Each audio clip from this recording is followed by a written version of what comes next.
the ding is surrounded by my fellow bums. So hi, bums. Hi.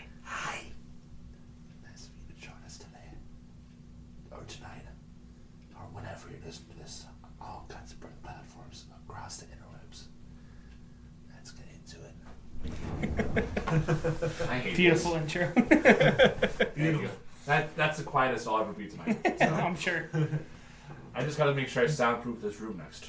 That's the next project, so I promise. I mean, there's enough stuff in here to where like I've noticed in here the sound is a lot better. Yeah. Quality is a lot better than down in the open ass living room down there. So Yeah. All the jerseys in the bedrooms. shelves and everything else on the walls, and It's come a a lot less wall for the sound to bounce off of. So Yeah, there's still one more thing that I have, but I'm just too fucking lazy to put up. And I don't have the motivation. Thank you ADHD for a wonderful pain in the ass thing. yeah, just a typical Sunday night here in the Bugbuster studio. In the background, we're also just kind of paying attention to the Chiefs-Bills game. So if we scream or say "fuck" at some random point, it's probably that. So the Chiefs currently up by 5 on the Bills right now as we talk. So shortly into almost at the end of the third quarter already. Yeah, But, it do be moving. It really do be moving. Oh, and the Bills are about to score. Oh, live reaction. Here we go. Oh, touchdown! Did you get it? Oh, a yard short. Yeah, come on. I just don't want these damn Chiefs to win again, man. For fuck's sakes. I like the Chiefs, but I'm tired of seeing them in this. It's just I want to see somebody new, man. And I like Josh Allen too much. Fuck the Chiefs. He is Dude, so humble. I really do like that addition to the studio. The new little LED sign. The new LED sign. So You put a custom message on it. like right now it says "Fuck the Chiefs" up there. I also have Live reaction. got it. Yeah. Touchdown Bills. What a fucking play. Wow. James Cook. Damn. That was Cook, right? Yeah. Yeah. James Yep. Cook. Wow. What a dive. What a stretch. There's the watch party in Buffalo. Hell yeah. Going nuts. At least they have one good thing going on in Buffalo right now. Yeah, because they're Well, hockey teams. no. Because remember, they're a professional lacrosse team. Oh, that's right. They just won their championship. Oh, that's Their right. second street, yeah. In the second straight. So you got two good teams up in Buffalo. I don't know I how. always forget they have the. Too bad the other team that prospect- shares that arena is absolute dog shit. But I don't know how well their baseball team's doing up there. They have minor league baseball. I think it's a triple A team, It's yeah. single A. Is it only single? It's I thought it was single A. triple. Yeah, I don't know how well they're doing or how well they did last year. I couldn't even tell you who they're affiliated with. So I have can't no idea. remember. That's good. You guys are the baseball people here. So Yeah, I honestly can't remember. I know it's a single A. I just can't remember who they're affiliated with. good thing for Google.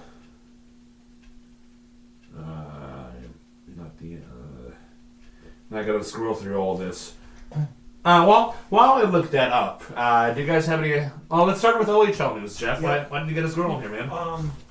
Actually, going back on January 13th, it was kind of confirmed on January 10th, but the OHL didn't make the official announcement until like that Monday. Zach Hyman and his family are now the new owners of the Brantford Bulldogs. Yeah, I don't know if we touched on that last week, but I know there was news that it was happening, but it now became official within the last 2 weeks since our last recording. I was gonna say, I think we touched on it, but I can't quite remember. But yeah, because I know they kind of heard about it on the 10th. Wasn't quite official. Like I wanted to wait until I knew they were waiting to the official announcement.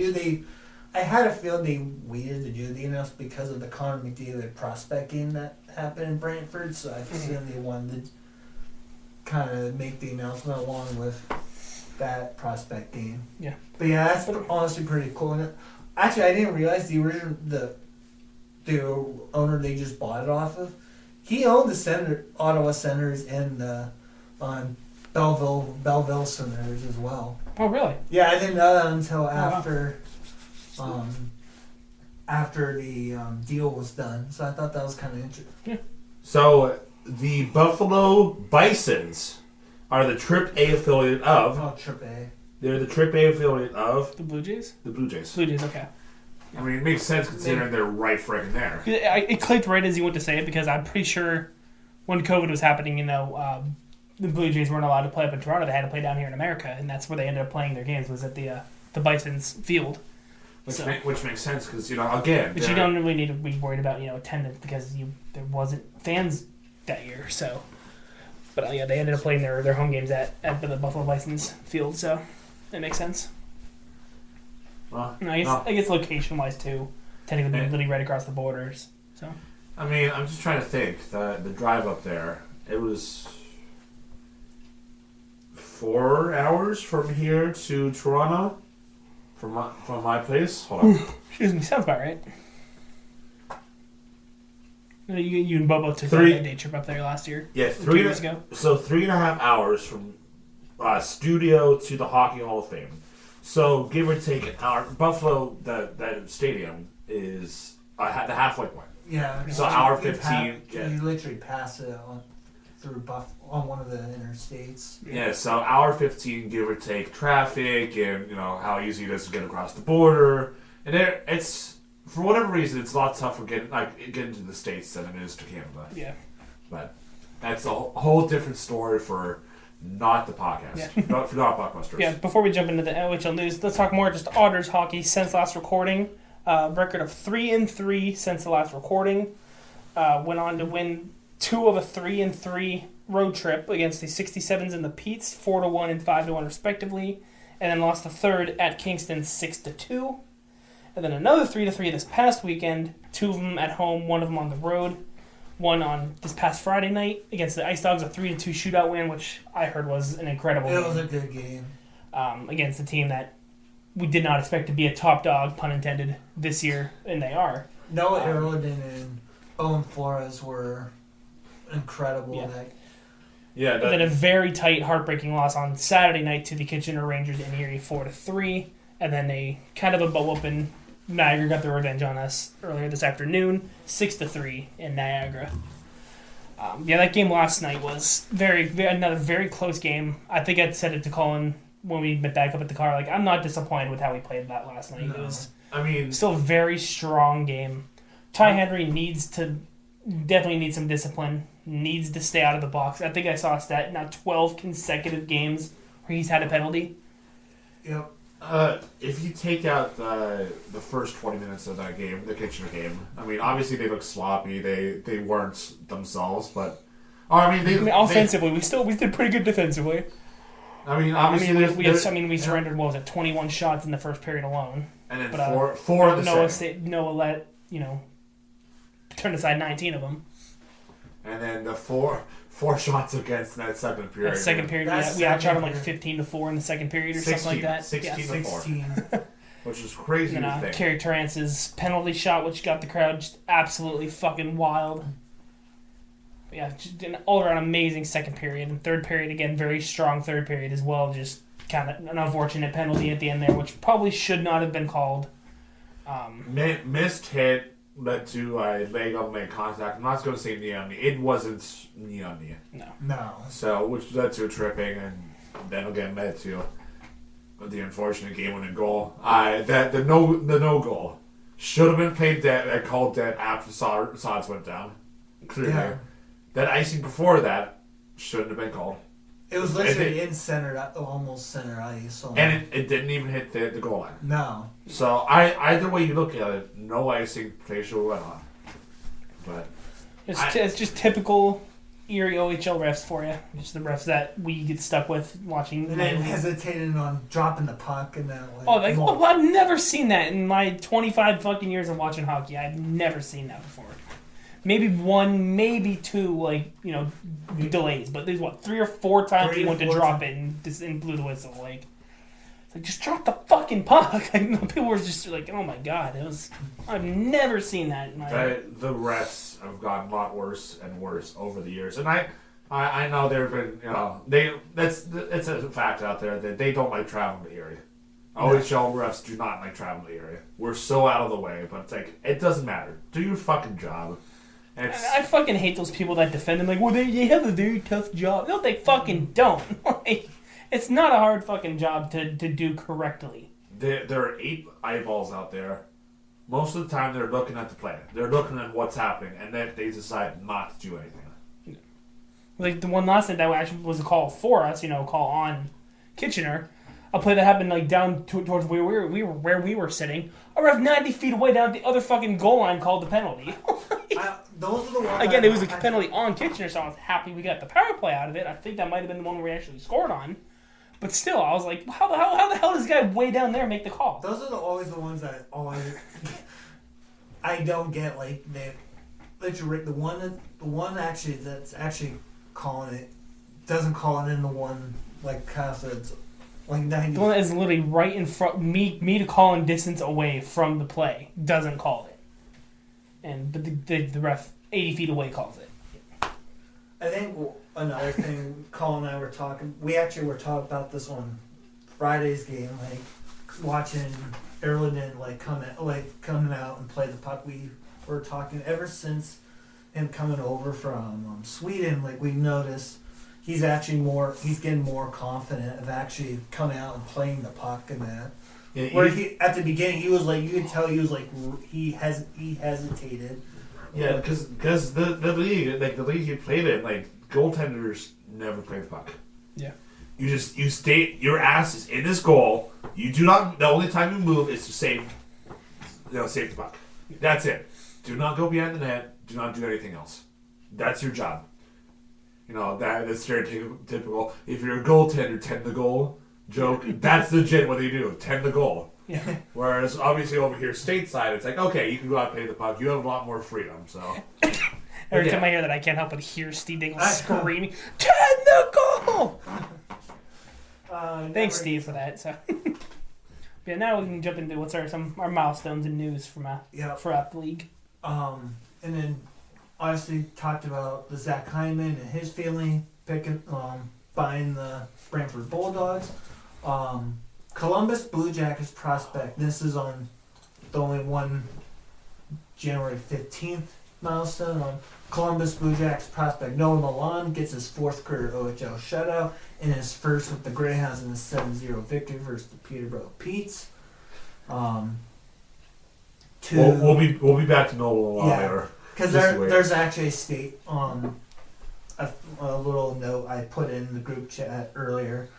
On the 17th, the Philadelphia Flyers prospect Noah Powell of the Ottawa Generals gets his first career OHL goal versus the Brantford Bulldogs.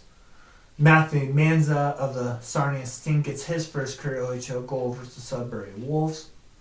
On the 18th, with his assist on Michael Misa's second goal and his 4th point of the game, Calgary Flames prospect Zane Parekh of the Saginaw Spirit passes Patrick McNeil at 182 points for the all-time points leader as a defenseman. Easton Mikas of the Owen Sound Attack gets his first career OHL goal versus the Flint Firebirds. Angus McDowell of the Brantford Steelheads played in his 200th career OHL game versus the Kitchener Rangers. On the 22nd, Sean Kingwell of the Ottawa 67s gets his first career OHL goal. On the 23rd, Jaden Gill of the Saginaw Spirit played in his 200th career OHL game. And then Hayden Barch of the Peterborough Petes gets his first career OHL goal versus the Saginaw Spirit. On the 24th, Luca D'Amato of the Ottawa Generals played in his 250th career OHL game. And Winnipeg Jets prospect Kobe Barlow gets his first 4-goal performance versus the Peterborough Petes. I'm sorry. Anytime I hear anything about Luca D'Amato, I just think back to last year when Alfie just completely shoved him down the guys. Big brother, little brother shoved him down to the ground. Yeah. And answered the Johnny, my brother, no, absolutely not, kind of thing. And then, as mentioning, because this happened on the 24th, Columbus Blue Jackets prospect Noah Milan gets the first goalie goal in Sioux's franchise history versus the Flint Firebirds. Hell yeah. That was pretty cool seeing. And I think that's Nolan's second goalie goal. He got one with Saginaw last year, and I want to say. I don't think so. No. I thought he got one as well, but he becomes, regardless, this is the 12th time that a goaltender has gone to goalie goal in the OHL. It's the first time that there's been more than one goalie goal this season. Obviously, earlier in the season, Carter George and Owen Sound Attack got the other goalie goal. Then as of Saturday the 25th, Matthew Solari of the Ottawa 67s gets his first career OHL goal versus the Kingston Frontenacs. Pierce Mabu of the Owen Sound Attack gets his first career OHL hat trick versus Sarnia Sting. Anthony Ramami of the Barrie Colts played in his 200th career OHL game versus the Brantford Bulldogs. And then as for suspensions wise, the big one was Kevin He. It's right now pending right now, but the OHL revealed that he will be suspended for, not sure for how long, on the hit on Alexei Davia in the game on the 24th and that. Hell yeah. And honestly, Davia, I guess, is out because of concussion protocol, and that's why he's missed the last 2 games. Yeah. I think so. He took a hit on Friday night's game. Friday night game. Like, it looked like, or looking back, at the time it looked like a clean hit because it happened like literally right along the boards right in front of our section of the ice. But like looking back at the replay, it did kind of look a little high, but it's honestly debatable. So there are 7 goalie goals in OHL.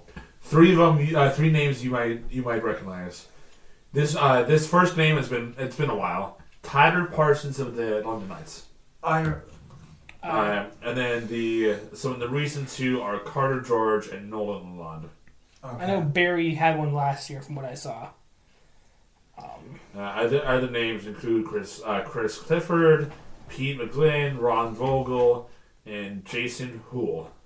I don't know. All these guys old players. Yeah. Like 70, 79, 71, 66.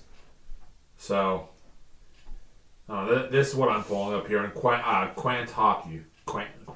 I think that's how you pronounce it. But yeah, all-time goalie goal leaders. All right, Kyle. Or Jeff, is that all for That's all I have. Kyle, who do you have for your... Well, I was going to say, one other thing we should, just discuss, the elephant in the room, the Stan Butler situation. Is, No comment with it still being under... Well, not with that, but like, just, do we think... I mean, I think personally the team has been performing a lot better, a lot more confidently without him. Yeah. And the now 6 games we have seen the team play without him. I'd say not. 3 wins in those 6 games against some decently good teams as well, especially the win on Friday night against Niagara, and a very strong game last night against Kitchener. I think we're playing very well, a lot more confident. I really like the way Wes and Ken are running this team right now, and I think they did good. The year we hired Butler, when between BJ Adams and Butler, I think they did a good job with that as well. I think then it was Wes and Vince, yeah. But I think we're doing very well without him. I don't know if we need him to come back at this point. Yeah. I know Dave Brown has been the last 3 games. He's 4 games. He's been on the bench in that. Yeah. Yeah, initially, because I was like Friday's game, I'm like, is that Dave Brown in that? And like couldn't tell. And then I saw some on Facebook, and then it's from one of our local news, like saying that he was. I'm like, okay, I thought that was him, but yeah, he's been on the bench with Ken and Wes and that, helping kind of with the coaching, get shit together kind of thing. Yeah, but I mean, the worst case, I say keep Wes and Ken along. I say maybe promote Wes to head coach. Keep Ken as assistant. Maybe hire another assistant at the end of the season. Yeah, I think Wes. You can definitely tell Wes is definitely the better man for that head coach position. That's just assuming that. Something I noticed Saturday night is every in between every whistle, they're over at the bench looking over plays. Looking over the playbook, looking over things. Coming up with the game plan right then and there, changing the game plan up right then and there. I didn't see that a lot with Stan. Yeah, I have not seen that a lot with Stan whatsoever. He's more leaning against the glass on the bench, kind of thing. Kind of let them, the guys figure it out almost on the fly, pretty much. Yeah, Wes and Ken are very focused on let's fix this now. This is what we need to do to fix it, rather than hey, we're doing great. Let's keep focusing on this. Hooray, that was bullshit. Fix it now, kind of thing. This is what we need to do to fix it. Even on exactly. Because I always do listen to the sound bites that. Either Karoff and Wolf always do. They do the sound bites at the end of the Otters games. They always say what they've changed throughout the game. What they say. Oh, okay, we didn't play good the first, but we changed in the second. Looked better. So I think they've been doing a really good job. Just the two of them lately. And see, normally you'll see refs or officials come over to the benches and explain stuff. They when Stan was behind there, they never came over to the Erie bench. If they did, they would talk to Wes. Yeah.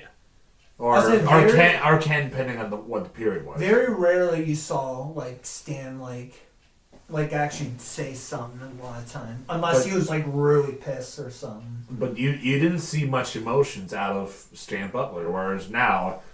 Wes is always there. He always wants to know what the fuck's going on. Which it kind of sucks. I know when we found out he was coming to Erie, everybody was really hyped about it. The amount of time he spent in North Bay and Brampton. He was loved over there, and he very long tenure over there. When we found out he was coming here, we were very excited. We actually have a coach that has a lot of tenure, and not only just in hockey, but in this league. Yeah, knows what he's doing. Knows how to bring a team to the playoffs pretty consistently.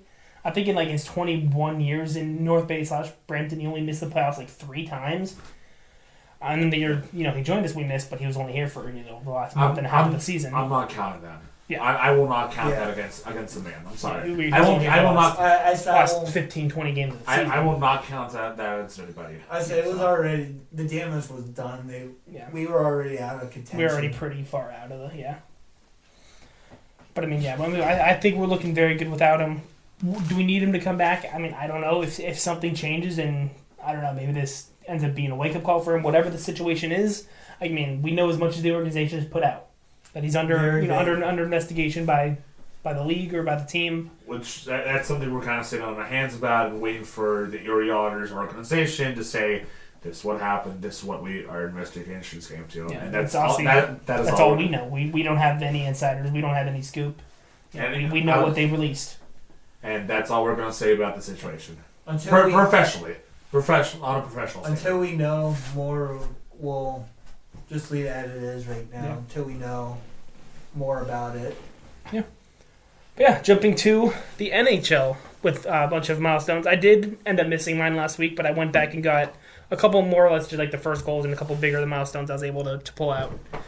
Dating all the way back to December 27th, Shakir Mukhamadullin of the San Jose Sharks scored his first career NHL goal against the Vegas Golden Knights. Andre Lee of the LA Kings scored his first career goal against the Devils. That was that was on the first of the year. On January 5th, Wyatt Kaiser of the Chicago Blackhawks scored his first career goal against the New York Rangers. On the 6th, John Carlson recorded his 700th career point. On the 9th, Denton Mateychuk of the Columbus Blue Jackets scored his first career goal against the Kraken. Albert Johansson of the Detroit Red Wings scored his first career goal against the Blackhawks on the 10th. And on the 11th, Ethan Frank scored his first career goal against the Nashville Predators. On the 13th, Connor Bedard recorded his 100th career point. And Rory Cairns of the Calgary Flames recorded his first career NHL point on his first shift. Back to the Bedard. I think he was the fastest or second fastest teenager or whatever to get to 100 points since Sidney Crosby. Really? Yeah. Wow. I believe it. So, not at all fun little snippet. Okay. On the 14th, Parker Witherspoon of the Boston Bruins scored his first career goal against the Tampa Bay Lightning. The Nashville Predators became the 27th franchise in NHL history to record 1,000 total wins. Joey Decord recorded his first career point. Pavel... You mean joy to record, right? Pavel Doriev of the Vegas Golden Knights recorded his first career hat trick. And Chandler Stevenson recorded his 300th career point. On the 15th, Ryan McLeod recorded his first career hat trick. On the 16th, Philip Forsberg scored his 300th career goal. I showed that to Colin earlier. Absolute beautiful snipe. What Filthy snipe. Dylan DeMello played in his 600th career game. Victor Hedman is the first Lightning player in history to record 600 career assists.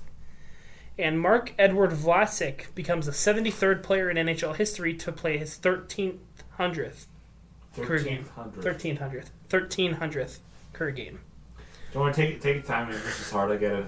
It's all right. On the 17th, Penguins goaltender Alex Nedeljkovic scored his first career NHL goal against the Sabres, and with that became the first goaltender in NHL history to record both a goal and an assist in the same game, and is the first goalie in history to score a goal in the ECHL, the AHL, and the NHL. Are you struggling a little bit? I am a little bit. Do you want me to read your notes? The ECHL, he did that all the way back on December 30th of 2016. In the AHL, he has scored 2 goals in the AHL on March 10th, 2018 and November 17th of 2023. And just recently, January 17th of 2025 for the Pittsburgh Penguins. January 18th, Nick Foligno played in his 1200th career game. Ryan Donato recorded his 100th career assist. Nikita Kucherov recorded his 600th career assist. Jonathan Drouin scored his 100th career goal. And Cale Makar becomes the fastest active defenseman to reach 100 goals, doing so in 362 games. On the 19th, Zach Ostapchuk of the Ottawa Senators scored his first career goal against the New Jersey Devils. And Justin Hrukowin of the Dallas Stars recorded his first career NHL point. On the 20th, Alex Tuch played in his 500th game. Freddie Anderson made his 500th career start. Jordan Stahl played in his 1300th game, in which in that game he got his 700th career point. On the 22nd, Samuel Helenkias of the LA Kings got his first career NHL goal against the Panthers, and Adam Fantillis recorded his first career hat trick. On the 23rd, Jared Spurgeon played in his 900th career game, and both Patrick Laine and Christian Dvorak both played in their 500th game. On the 24th, Joey Decord played in his 100th game. Freddie Anderson recorded his 300th career win, and Colton Dach of the Chicago Blackhawks got his first career goal against the Lightning. And on the 25th, Nikolai Ehlers became the first Danish-born player to reach 500 points. Cole Perfetti recorded his first career hat trick, and Cam Atkinson played in his 800th career game. And today, as of the 26th, as of 9:15 p.m., Martin Necas recorded his 300th career point. And first with Colorado, right? I believe so, yeah. Should have been. Should have been. All right, jumping back into it. Going to some Puckdoku. See what we got today. All right, going across for the columns, we got Buffalo, Edmonton, and Montreal. And for the rows, we got Arizona, Minnesota, and 3+ teams played in their career. For Arizona and Buffalo, Jason Zucker. You can also do that for Minnesota, and you can also do that for 3 teams played. So we can hold on to that. Because, yeah, that's multiple options. Yeah. I say the other one for Arizona and Edmonton, Taylor Hall. Yeah. We got... We did for Arizona, Buffalo, too. Yeah. So we got Taylor Hall, Jason Zucker, Alex Tuch. Because technically, Tuch played for Minnesota? I thought he was drafted by Minnesota. But did he play a game for them? Oh fuck, that's right. Well, either way, No, because then there would only be 2 games. Because he went Vegas and Buffalo. Yeah. And then I Okay, know. that's right. And then Galchamp can work for. Montreal, Arizona. Yeah. Montreal, Arizona, or Minnesota. 3 teams played in career. Yeah. So that he can fit any too. So we have our options. It's just how do we want to play this appropriately. I think we can do Galchenyuk for Montreal, Arizona. And for Montreal, 3 teams played, Mike Hoffman. Yeah. You said Montreal team, 3 teams Yep. played. Okay. Mike Hoffman. I Another think he's one, played for like 5 or 6 at this point. I gotta make sure I select the right one. another one that can work for Minnesota, Edmonton is Cam Talbot. Minnesota, yeah. Or, would he fit anywhere else? I don't think so. 3 teams played. Yeah, he can fit that way too. So, I'm pretty sure we got all. So, one that just came to mind is Pat Maroon played for Edmonton at some point, right? Yeah. So he can go in also Minnesota, Edmonton, or 3 teams. So, as of right now, the only one we don't have filled out is Montreal, Minnesota. Pretty much. All right, so let's focus Edmonton, Edmonton, Arizona. Which one? We'll do Taylor Hall for that one? Taylor Hall. We'll do Taylor Hall for that one. Or do we wait? Do we want to do him for Arizona, Edmonton? That's what I was picking on, Arizona, Edmonton. Oh, was it? Okay. So, Make sure you do the right one for this one too, because I'm pretty sure this one there's 2 different Taylor Halls. Yeah. yeah, so do the present time one. And then Edmonton, 3 teams played. I was going to put Jeff Skinner. Carolina, Buffalo, Yeah. Edmonton. Yeah. That works. Not Jeff's. Jeff, how do you spell your name again? In Buffalo, 3 teams played. Fucking anybody that's ever played for Buffalo. Fuck, you're right.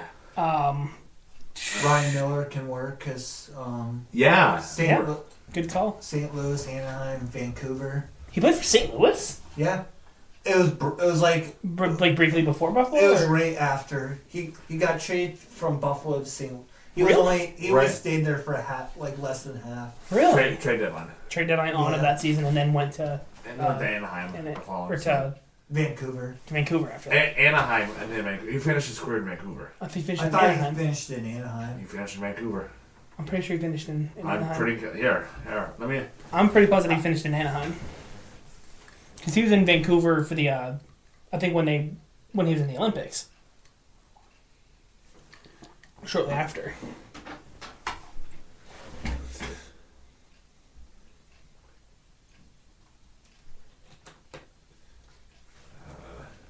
Playing career.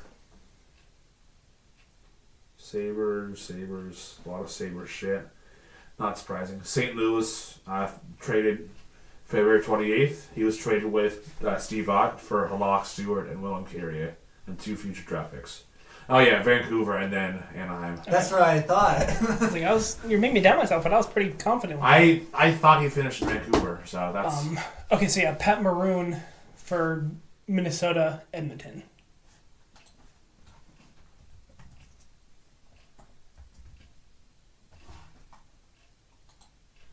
Okay. for Minnesota Buffalo. I know we said Jason Zucker would fit in either one. Which one would be harder to fill? Oh, who else did we have up there? We were firing off names and I then said we said Jason Zucker. What was the other? yeah, we were firing off fucking names like it was nothing. Yeah. Where did LaFontaine play? Oh, I know one too. Where? Eric Stahl. Minnesota Buffalo. Yep. Then we can use Zucker for the other one. Good shit.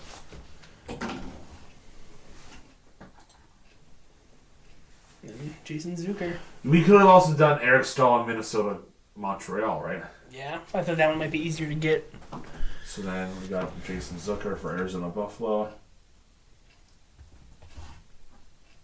If we can't think of someone, I screwed us up. My Where bad. has Max Domi played? No, not Dallas. Buffalo. Not Well, we Buffalo. don't need Buffalo. Or not Minnesota. Not Minnesota. He's played Montreal, Dallas. Toronto, Chicago. Arizona.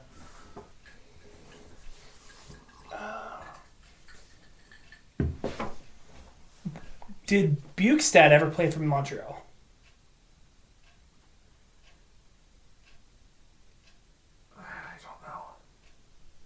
I don't know. Nick Bukestad. It's very intimidating with the feel clock like- with the clock fucking ticking above there. What about no Petrie? He's only been like Detroit, Pittsburgh, Montreal. Yeah.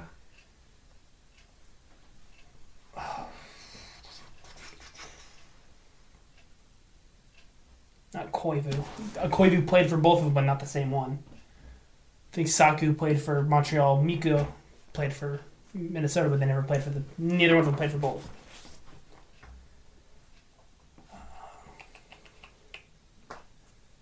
Let me see. We said Eric Stahl could have also fit there.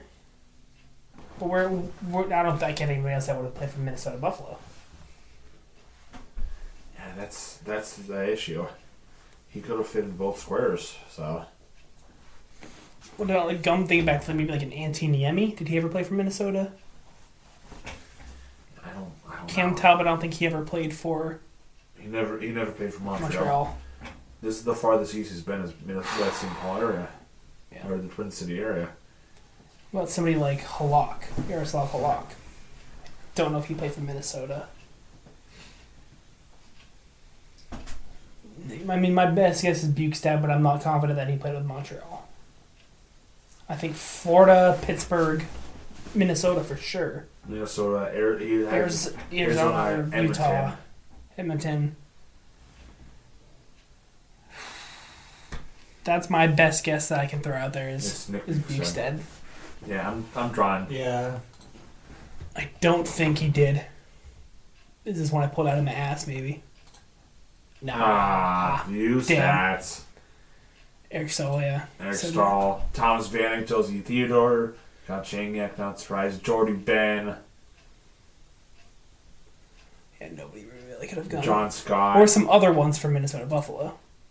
other than Jason Palmsville, Green, Palmville, Marcus Freeman, Thomas Vanek. Alex Dan- Tuck.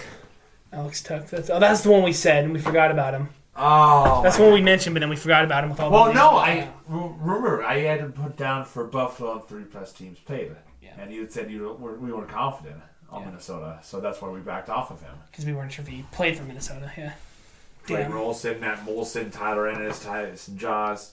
Man, Minnesota and Buffalo really like making trades with each other. don't they? Apparently. Because there's a Or players playing for the same team, at least. yeah, they. All right. It's not, honestly not horrible. Oh, we could also put fucking Wayne Gretzky on there.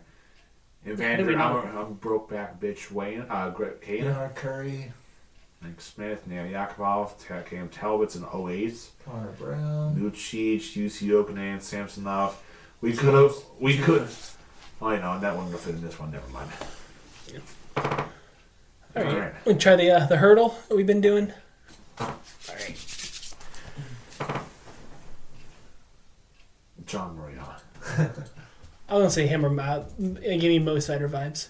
I don't think he's played a game this year. He's playing right now. Is he right now? Yeah. I'll say Mo Sider. Okay, it's in the Atlantic though. We got the East division. Atlantic. We got right up the division right up the bat. Okay. He's not German. He's not a defenseman. He's older than 26. Numbers lower than 53. 50. Lower So than 50. lower than 50. So let's guess somebody random from there. Not from Detroit. Where's Skinner playing now? Oh, Edmonton, right? Edmonton. Yeah. And he wore 53, so wouldn't have been in 53. Oh yeah, good call. Good call. Somebody's like 26, 27 or older from the Atlantic. Never mind. Do you want to go I'm trying to like remember what number Tage Thompson is for Buffalo. 70 something? 72, Okay. I think. Well, we can keep. So he's a center 72. American. He's either 28 or 29 years old. But his number's still too Okay. high. I couldn't remember what his number was. That's why I knew. But we're making steps. Where's steps. no, I hurdles with Vegas, right? Yeah. Okay. This 28, 29-year-old center on the Atlantic team. That's not Buffalo or Detroit. Suzuki? I thought Suzuki was young. He's Been around for a while. He's getting up. He'd be probably. I mean, he might only be like 25, but Oh, hold on. he's trying to get the team. Or the number 2. Okay. He's 25. Okay. Okay. But He's younger than I thought. Canadian. I thought he was American. that actually took off the other answer I was gonna say, because I was gonna say initially say Cole Caulfield, but Montreal's not. Yeah. Pull it up again.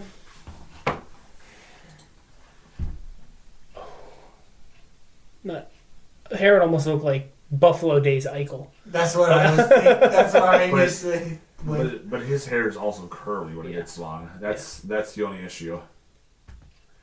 So Oh, the Bills tied it. Like we said, we're going back and forth with that. Let's just try to get the team out of the way here. Let's go somebody from Ottawa. Maybe like a... I can't think of anybody American from hold Ottawa. on. I'm just gonna. Brady Kachuk is the only one I can think of. Oh, Matt Kachuk could be. No, okay. Still 27. Damn. Getting closer on the it's- number. So the number's still between like 49 to 23. American-born player. Oh, 20. what about Matthew Nyes? Isn't he American? Oh, he's also still young too. Never mind. Where is? Oh, he's Toronto. Toronto, yeah. Not. I don't think he could be Matthews. He's also. Is he winger or is he center? He's a center, He is but center. that's But he could play wing. not his hairdo. That's the problem. Could it be somebody from Toronto though? Oh, Mitch Marner. Well, no, he's Canadian. Never mind. His number 2. His number 16.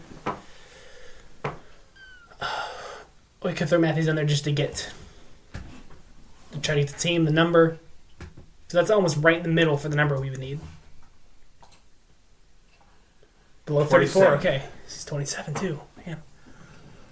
So between 22 and 31 for the number. So that means So teams were down to Boston. Ottawa, Boston, Tampa. Tampa. Yeah, that's it. Ottawa, Boston, and Tampa. Trying to see if like younger guys on, or mid-age guys on Boston. Not Pasta, obviously. He's like, Well, he's also Russian. yeah, So. is he Russian? Or he's not. I He's thought not, he was like Czech or something. He's not American. I can tell you that. What about like Charlie Coyle? He's like his number's like 13, I think. Yeah, he's And he's up. He's a little bit more up. mid 30s. Faux show.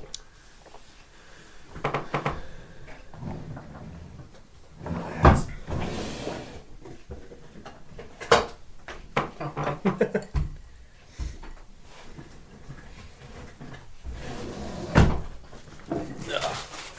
Any one of those. Should have done this beforehand, but all right. Yeah, we need Ottawa, Boston, Tampa. Well, what did we say the number was? Oh, it can't be Braden Point. Points 19. Could at least get the team if we guess Braden Point. I think he's a little.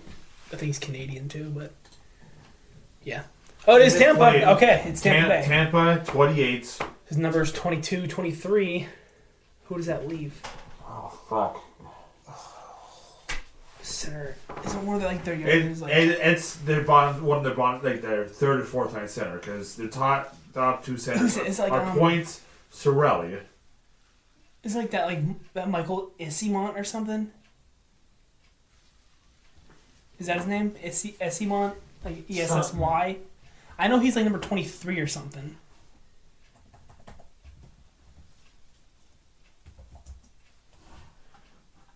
Do you want to try? Yeah. Yeah. Oh, what a fucking pull. Better pull that out of your ass, man. I knew it was. I knew like once immediately when we got Tampa, it had to be someone on their bottom. Yeah, I knew.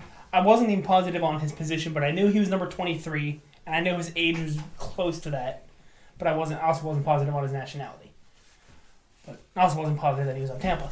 I was pretty positive he was 23. But damn, all right, what a pull! Hell yeah! All right, Your asshole feel a lot looser now? a little bit, yeah. Your asshole feel a lot looser now. Yeah. But now jump into our little mini games we got. Colin, you got your blind rankings ready, or Yeah, Jeff, why don't you pull yours? Bring yours up while I pull mine up. Bringing up mine. Oh, so I actually have one this week as well. So both my stages here, I guess. All right, I have 3 this week. 3, okay. I know I screwed up on last week on the last episode a little bit. This is between higher or lower. This is between Brendan Shen or Jordan Eberle. Eberle was drafted later than Shen. Braden Shen Yeah. and Jordan Eberle. Yeah, I'm pretty sure. I thought Jordan Eberle was like a top 10 pick. He was one of those that was drafted in like the couple years that Edmonton like had like 3 first rounders, like a top 5. So you think Shen's I think higher? Eberle is higher. I said later, so lower. Actually, Colin was right that Really? Eberle was lower. Shen was drafted 2009 in the first round, 5th pick overall. Eberle was picked first round, but 22nd. He was 22nd. When was Shen drafted? 09. Or like went like overall? 5th overall in the first Braden round. Shen, really? Wow. Alright, higher or lower, Sonny Milano drafted higher or lower than TJ Brody. Where do you get these? You pull these names out of your ass? I just do, I'm like, You spin the wheel. That one. Sonny Milano. That one. Like, And TJ Brody. I couldn't tell you who Milano was drafted by. Because I don't think it was Anaheim. I was actually surprised. Was it Anaheim? I'm pretty sure it was Anaheim. It was don't think- Columbus. Yeah, I knew Really? it wasn't. I knew it wasn't Anaheim. Columbus, and I was kind of surprised on the year, too. Milano was earlier than Brody. I'll agree. Yeah. Actually, Brody was later, actually. Yeah, Yeah. Milano. Yeah, Was Milano earlier than Milano. Oh, Oh. wow. When was Milano drafted in like 2010? Milano was in 2014. Brody was 2008. Wow. Yeah. Damn. All right. Oh wait, I might. Are you? You're going off of draft picks, like when you're drafting, not the year. higher. Or, Yeah, no, you're saying by the year. Either Brody was like well, I was just giving you an estimate idea, but overall, the pick, like, Brody was drafted higher than. Yeah, I'm sorry. I heard you say he was like Brody was drafted 08 versus Milano was 14. actually, Oh, okay. it's lower. Brody was lower than Milano. Like higher in the draft. Like, Yes. Like lower pick than. Yeah. Okay. Damn. All right. All right. Last one. Last one was Evgeny Dadonov higher or lower than Aaron Ekblad?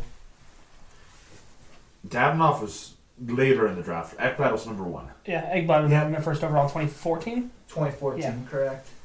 Yep, you guys were correct on that one. That another I want to say mine was like probably like maybe second round. Dadonov was 3rd round, 10th pick overall. Third round. Okay. Wow.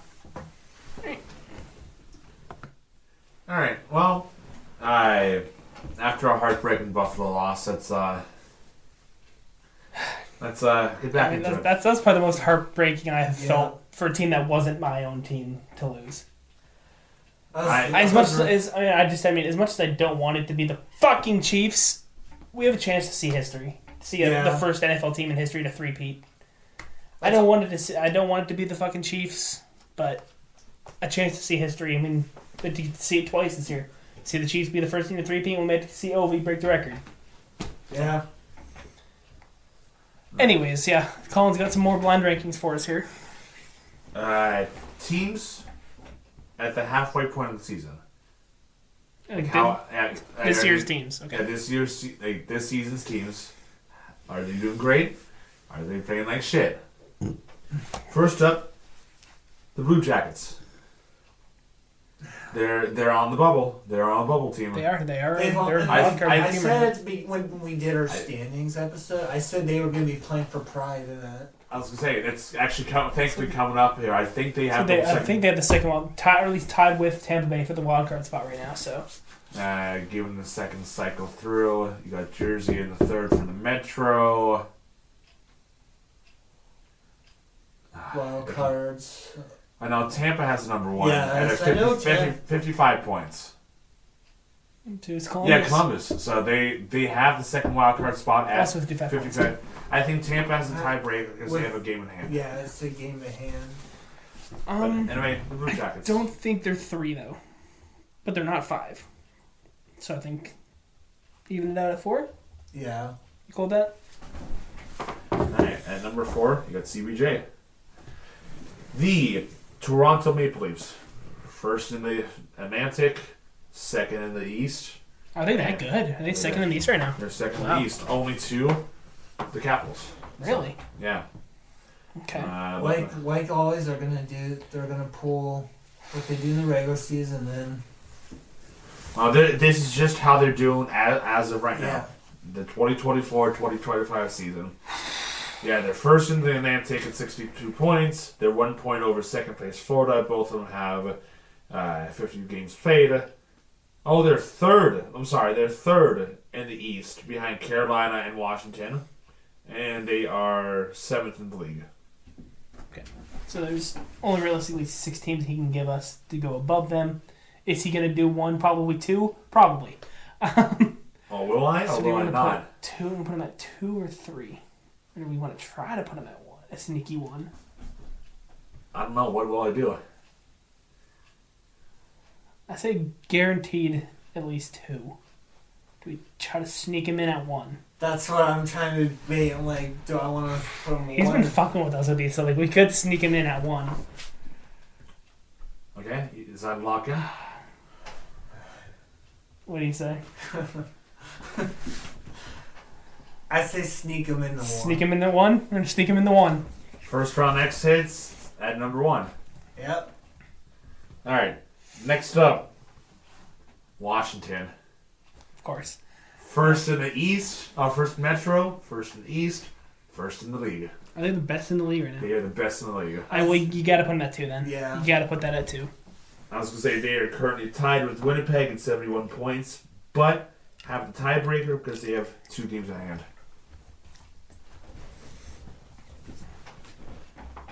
All right, Boston. Oh, I mean, they really have not been that good this year. No. They're not on a very good streak. I think they might be out of a playoff spot as of right now. So that is out of sync now. Currently, the wild card goes as this. Boston holds number 1 at 56 points. Tampa has the number 2 at 55. And Columbus is number 3 at 55. And I was wrong. Tampa has 48 games played versus Columbus is 50. So Tampa has 3 games in hand over Boston, and Columbus only has 1. But either way, that's not what we're doing. It's Boston. So the bubble race right now, I've been watching. It's like Pretty tight, tight. it's pretty tight, yeah. That's what she said. Do we put... You almost want to put him at 3, but I'm not feeling he's going to give us like Winnipeg or something here. Or he could give us Pittsburgh. I don't know. What do I have? I think you got to put him at the 3. Yeah. Yeah, I mean... Man, you really like shitting on a man that hasn't been here in weeks. Detroit is my last one. Okay, I mean, yeah. Yeah. They're doing decent, but I don't think they're in a playoff spot right now. They're in the bubble hunt right now. Are they in the bubble? Yeah, you really like shitting on a man who's not here. Yeah, Detroit, they're 6th. They are 4 points out of the second wild card spot with 2 games in hand on Boston. That's honestly not horrible, man. No. As of right now, if every team played 51 games, they will not make a playoff spot. Excuse me. Okay, yeah, that's not bad. Other than maybe swap Washington, Toronto, we didn't do bad there. No. I'll take that. All right. My second one, my final one, is greatest Swede all time.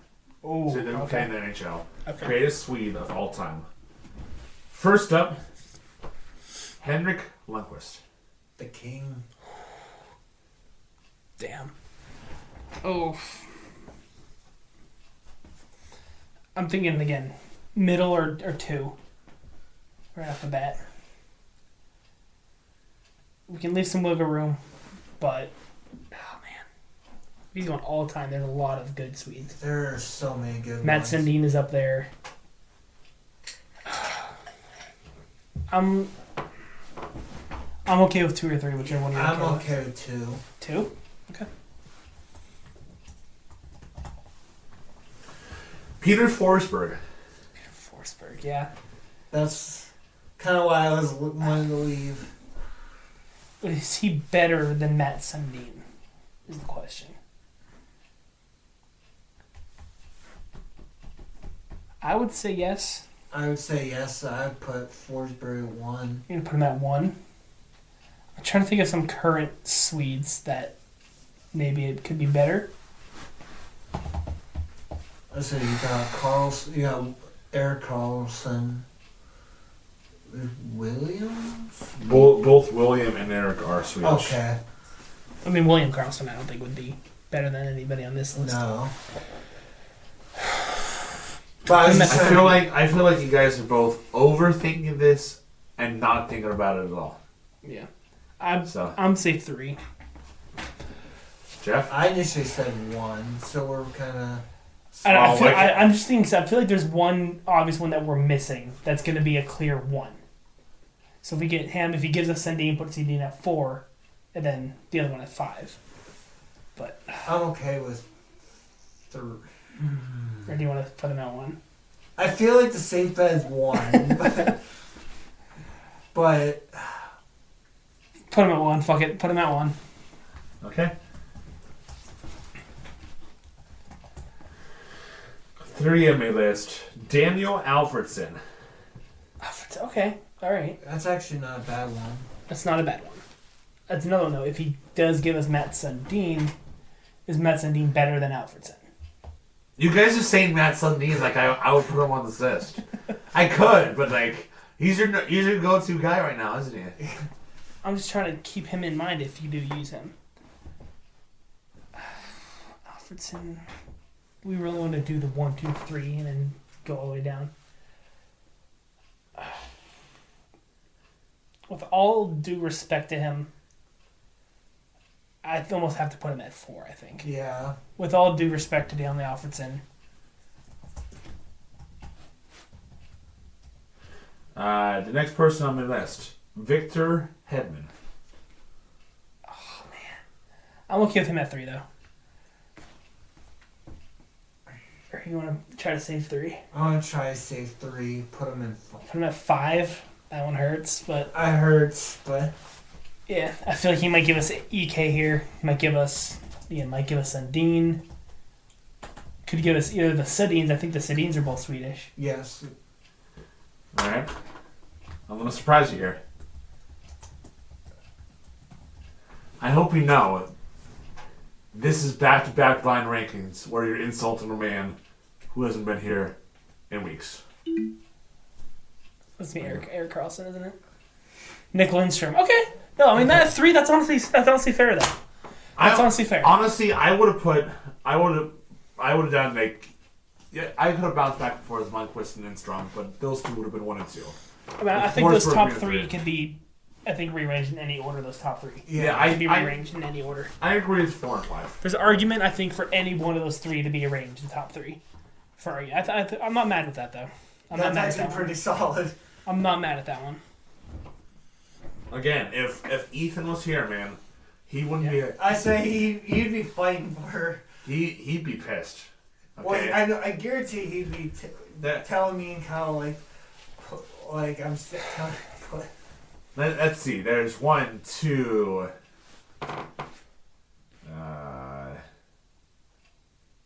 3. 3 times so far that we've, we would have pissed Ethan off severely on this. So I think the one that irritated me the most was the goaltender one. let's not talk about it. Let's not talk about it. You Yeah, I'm guys still are, irritated from it. you guys are fucking morons for that, okay? And I'm not gonna ever live you down. Well, he had a feeling the whole time and didn't say anything, so he could have spoken up and be like, "Oh, Kyle, this idiot, this guy's left, fucking moron." Great. Now I have a little minigame for us as well. I can give you a test one like I did for Colin before you got here. I'm going to give you. I have 3 different categories. I have a total of 10 players for each category. I'll list up the first one. You can guess whatever random category you think you might fall under. For example, I'll do an example right now. I'll do a different one than I give you so we can, let me try to think. Chris Letang.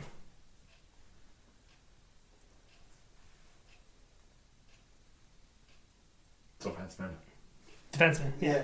I could have been Chris Letang, Cale Makar, Victor Hedman, Roman Josi, random. Oh. So keep going until you can eventually get the correct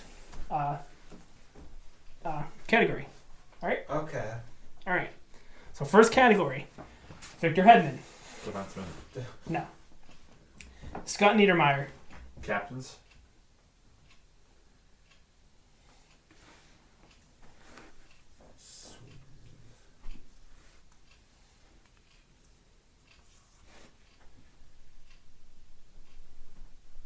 No, I guess.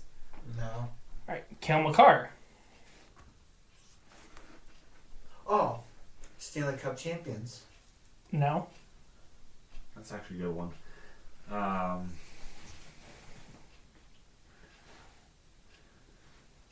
Pass. Duncan Keith. Conn Smythe winners. Conn Smythe winners. Oh, fuck. Good job, Jeff. Other names were Justin Williams, Jonathan Quick, Jonathan Toews, Sidney Crosby, Evgeny Malkin, and Andrei Vasilevsky. Okay. All right. Next category, Mike Rupp. Former Erie Otters. Okay. I'm trying to think is overtime hero winner? Because I know he was the OT winner. Okay. Not a bad guess. Brad Boyes. That's why I put those first 2 to fuck with you guys, so you guys would guess former Otters. Yeah. Yeah, I'm passing this one. Yeah. Derek Brassard.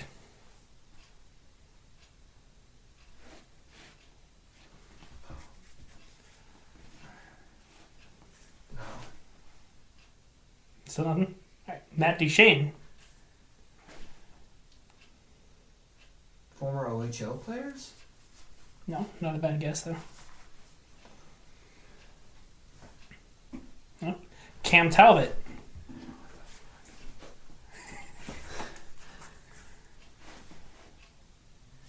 I feel like as soon as it comes, the answer comes, it's going to hit us with 50 pounds of what the fuck. Yeah. Nothing still. Uh-huh. Max Domi.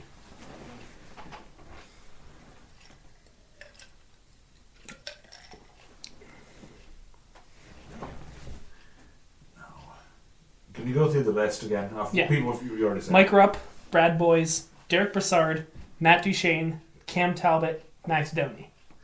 Former Knights. No, not a bad guess though.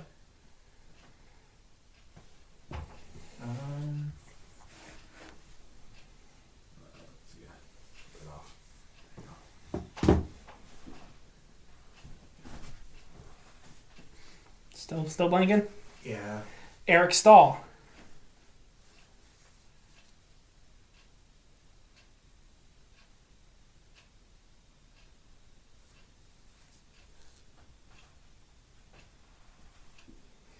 Nope. Taylor Hall. Why is this one so fucking tough? Yeah. Like, I don't know how all these players are connected. I'll give you a hint. Think of longevity. Think of like the longevity of their careers. Like think of all these players' entire careers.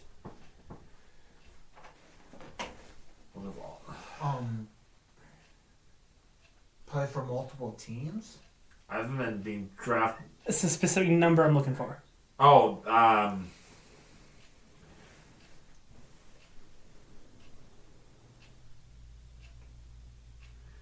I've all played for 5 teams. Players that have played for at least 5 different teams. That's Okay.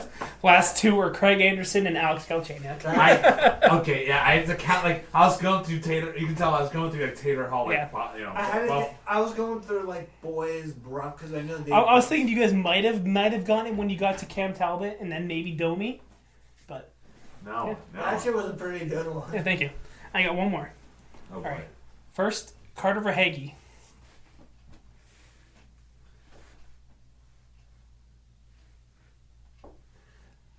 Player, no, never mind. That answer wouldn't have worked for him. What were you going to say? I was going to say players that were brought up through the Sabres AHL franchise. Oh, no.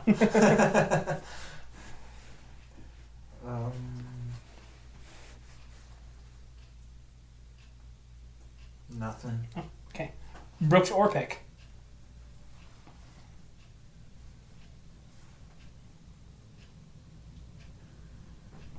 Okay. No. Yes. No. Mark Messier. American-born players. No. Not a bad guess. Was Messier American? I don't know. I didn't even know if Verhaeghe's American. I think he is. I know Orpik's I know definitely Orpik. American. Orpik is. Brooks Orpik was named after Mr. Herb Brooks. Oh, yeah. So. No? Nope. Okay. Vlad Tarasenko.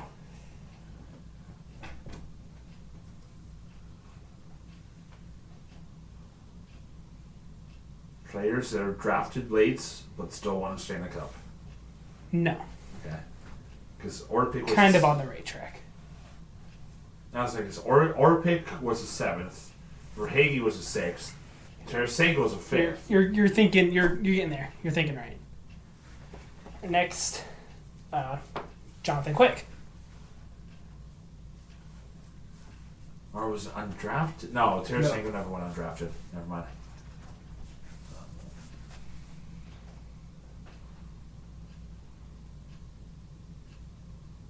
Next one. Craig Adams.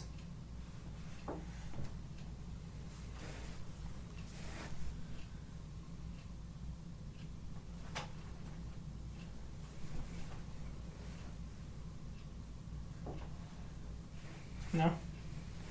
Matt Cullen.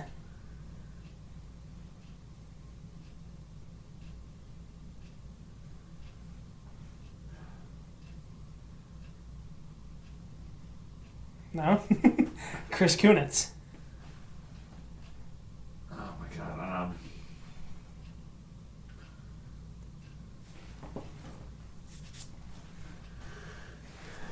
Yeah, I'm drawing blanks here, man. Alex Martinez.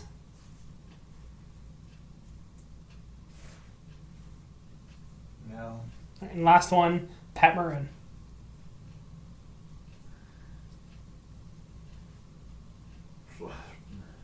I want to say no because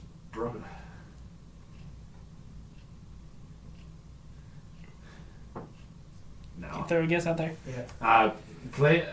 It was either I was about to read before between players that want to stay in the cup with their second team or second or third team, or players playing for their hometown team per se, or winning a cup with the hometown You team. almost had it. It's players that have won a cup with multiple different teams. Okay. Or with more than one, with at least 2 different teams. Yeah, because Orpik did it with Pittsburgh Capitals. and Washington. Yeah. Verhaeghe with Tampa and Tarasenko. Florida. Tarasenko with Florida and St. Louis. Quick with Vegas and LA. I don't remember what the other team Adams did. But or Cullen. But also Kunitz, Anaheim, and Pittsburgh. Cullen was Carolina, Pittsburgh. Carolina, Pittsburgh, that's right. So Martinez, Pittsburgh, or LA and Vegas now, right? Yep. Maroon, obviously, St. Louis, Tampa. Yeah. And Messier, what? LA and New York?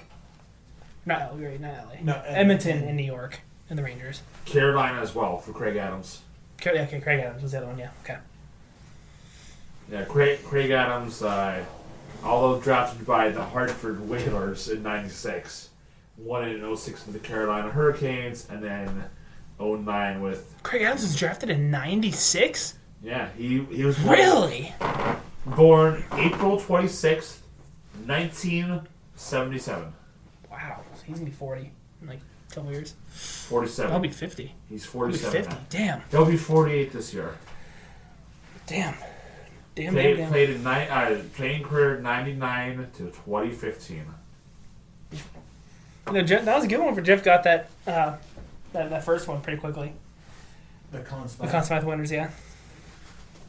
Yeah, then you guys got what, the 5 teams on the 8th on Taylor Hall, Yeah. and then didn't get that last one. I thought you guys would miss the second one and not get the third one, but Well, here we are. I thought you would miss the second one and get the third one. Sorry, but all right. Yeah. So if we like that, I can try to come up with more as well.